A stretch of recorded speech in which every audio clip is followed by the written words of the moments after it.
সংসদের বাজেট অধিবেশনের শুরুতে ভাষণ দিলেন রাষ্ট্রপতি দ্রৌপদী মুর্মু। রাষ্ট্রপতি বলেন, সবকা সাথ সবকা বিকাশের লক্ষ্যে দলিত পিছিয়ে পড়া শ্রেণীর মানুষদের জন্য কাজ করে চলেছে সরকার।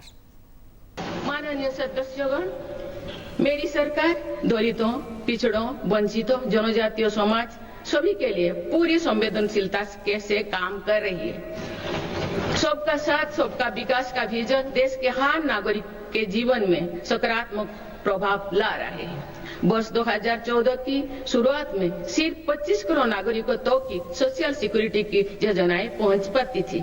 सरकार के प्रयासों में निरंतरता की वजह से आज करीब 95 करोड़ भारतीयों को सोशल सिक्योरिटी का कवच मिला है।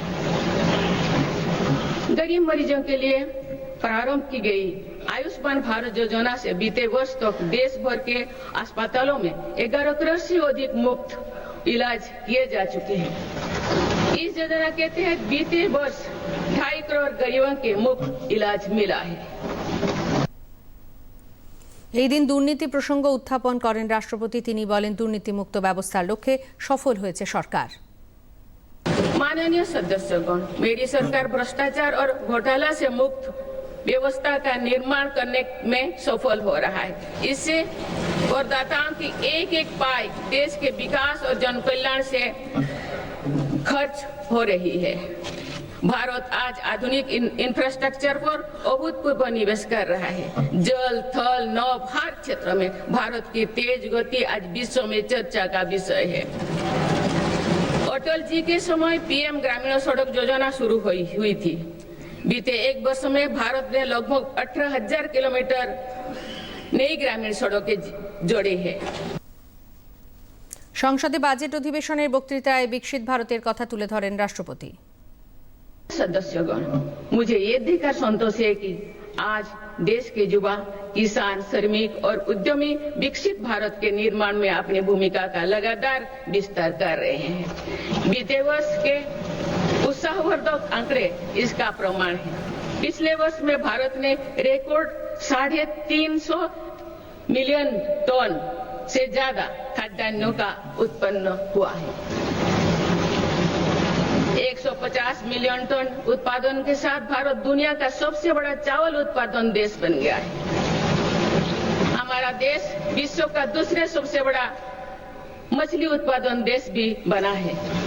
ये ब्लू इकोनॉमी में देश की सफलता को दिखाता है। दूध उत्पादन क्षेत्र में भी भारत दुनिया के सबसे सफल देश के रूप में जाना जाता है। एक सहकारिता आंदोलन की मजबूती का परिणाम है। देश के मैन्युफैक्चरिंग सेक्टर में भी इस दौरान रिकॉर्ड ग्रोथ दर्ज किया है। मोबाइल मैन्युफैक्चरिंग जैसे फील्ड में भारत अब दुनिया का दूसरे सबसे बड़ा देश बन गया है। প্রধানমন্ত্রী জীবন জ্যোতি বীমা যোজনা ও প্রধানমন্ত্রী সুরক্ষা বীমা যোজনার উল্লেখ করে রাষ্ট্রপতি বলেন, দেশের প্রতিটি নাগরিককে বীমা সুরক্ষা দেওয়ার ক্ষেত্রে প্রতিশ্রুতিবদ্ধ সরকার। मेरी सरकार हर नागरिक को बीमा सुरक्षा देने के लिए भी प्रतिबद्ध है। प्रधानमंत्री जीवन ज्योति बीमा योजना और पीएम सुरक्षा बीमा योजना की इसमें बड़ी भूमिका है। इन योजनाओं से करोड़ों जरूरतमंद नागरिकों को बीमा कवरेज मिला है। इनके तहत 24,000 करोड़ रुपया से अधिक का क्लेम भी दिया गया है। ये योजनाएं संकट के समय करोड़ों गरीबों का संबल बनी है। মাওবাদী আতঙ্ক নির্মূলে সরকারের পদক্ষেপের কথা তুলে ধরেন রাষ্ট্রপতি। माननीय सदस्यगण, मेरी सरकार की नीतियों के अनुरूप सुरक्षा बलों ने माओवादी आतंक पर भी निर्णायक कार्रवाई की है।